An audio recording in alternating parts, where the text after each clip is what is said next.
Imagine trabalhar o mês inteiro em serviços pesados, com jornadas diárias que ultrapassam as 10 horas e no final do mês receber menos de R$ 80. Parece difícil, mas pode ficar ainda pior se essa quantia for a única renda para sustentar uma família de 10 pessoas. Por mais que pareça distante, essa é a realidade da grande maioria da população do Burundi, o país mais pobre do mundo, que será o tema do vídeo de hoje.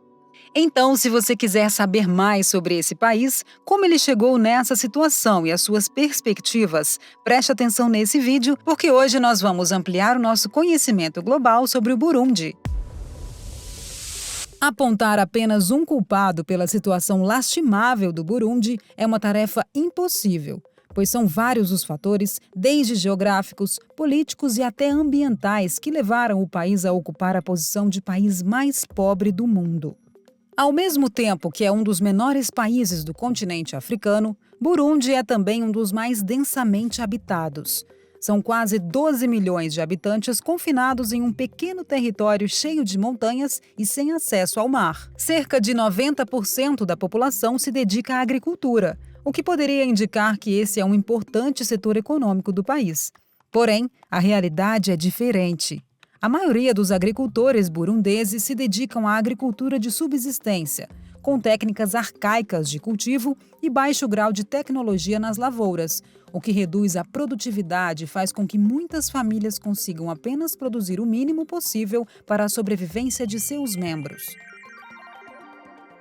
As mudanças climáticas também estão piorando a situação da população local, pois recentemente os ciclos de chuva estão sendo alterados, com o registro de longos períodos de seca, seguidos por fortes chuvas, que inundam campos e provocam o transbordamento de rios e lagos, destruindo plantações e parte da precária infraestrutura do país. A falta de acesso ao mar dificulta ainda mais ao país vender o pouco que consegue produzir, e as exportações se limitam principalmente à venda de café e chá.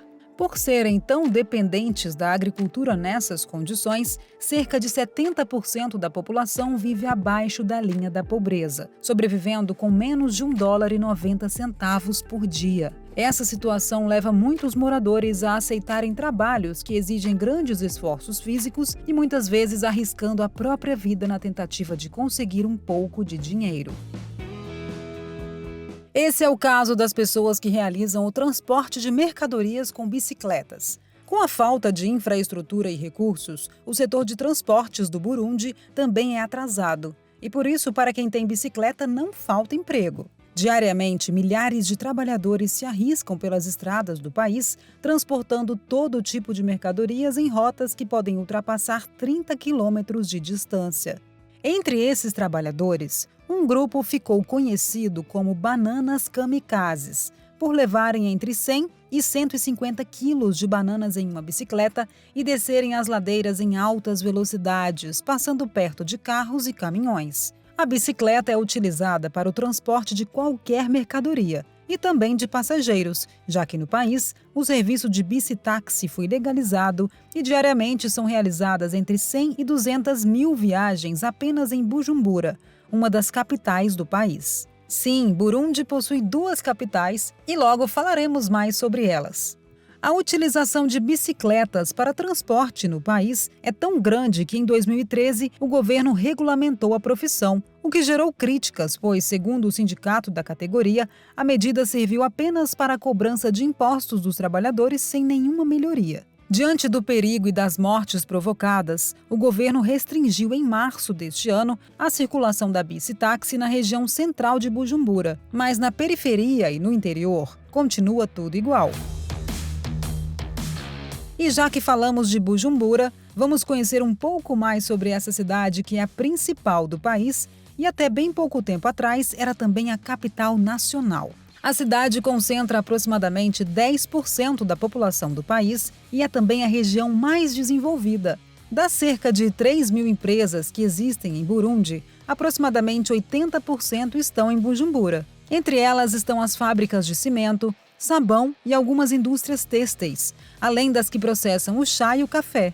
Também fica na cidade o porto de Bujumbura, o principal do país. Mas espera um pouco. Se já foi dito que o país não possui acesso ao mar, como é possível ter um porto? Apesar de não possuir acesso ao mar, o Burundi tem uma parte do território com acesso ao Lago Tanganyika, que é considerado o lago de água doce mais comprido do mundo. Mas o lago dá acesso apenas a países vizinhos, como o Congo, Tanzânia e Zâmbia.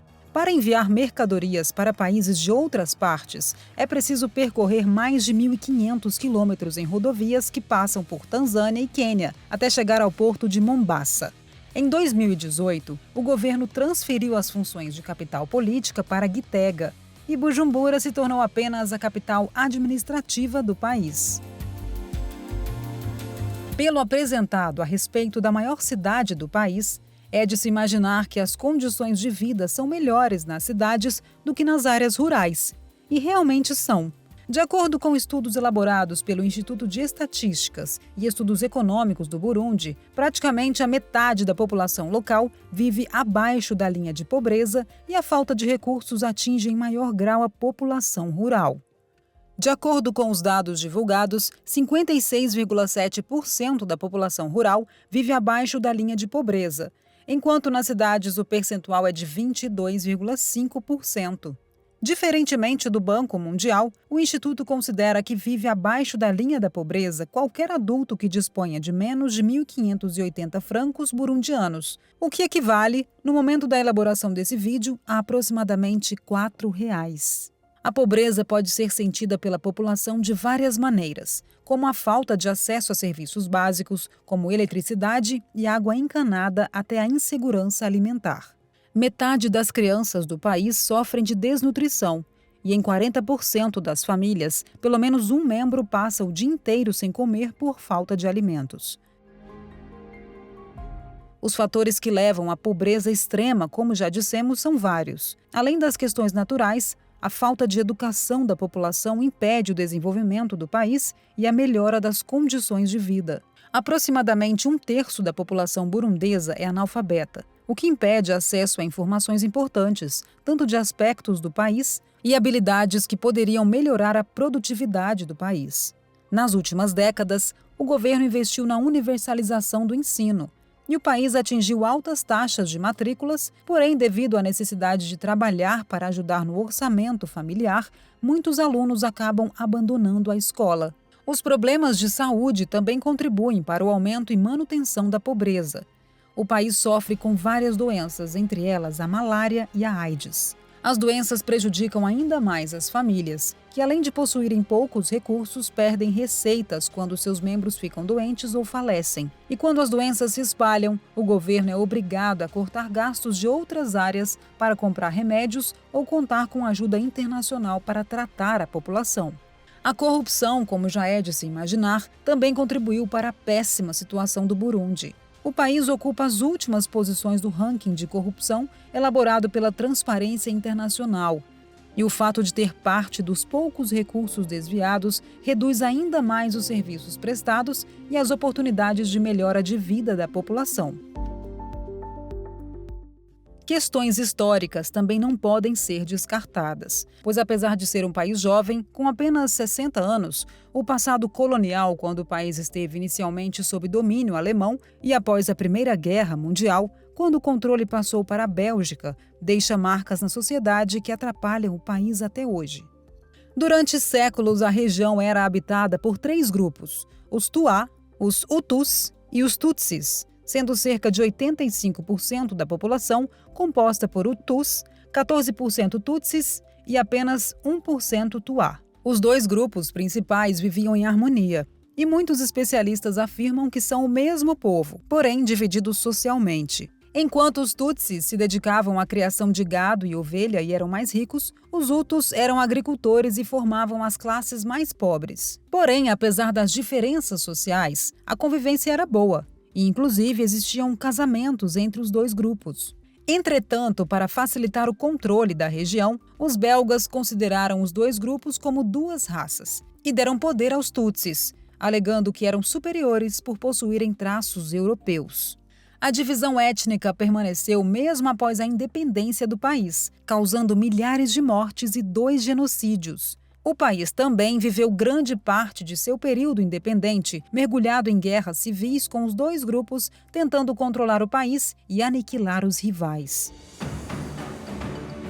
Durante o período colonial, Burundi e Ruanda foram considerados um só. Porém, após a independência, se tornaram dois países distintos e as questões étnicas também atingiram Ruanda da mesma forma. Porém, atualmente, os dois países estão se tornando diferentes. Enquanto Ruanda está crescendo e melhorando as condições de vida da sua população, Burundi parece que está indo na direção contrária. Se o país quiser crescer e deixar o posto de país mais pobre do mundo, vai precisar encontrar maneiras de crescer a economia na mesma velocidade em que cresce a sua população, pois o país possui uma das taxas de natalidade mais alta do mundo. E tendo tão poucos recursos, a situação tende a ficar pior a cada nascimento. Talvez Ruanda, que será assunto de um vídeo em breve aqui no canal, sirva de exemplo. E agora, como sempre, é a sua vez. Você já conhecia o país mais pobre do mundo? Acredita que é possível o Burundi melhorar a sua economia e a vida da sua população? Deixe a sua opinião nos comentários e enriqueça o debate. Muito obrigada por assistir até aqui, abraços e até o próximo vídeo!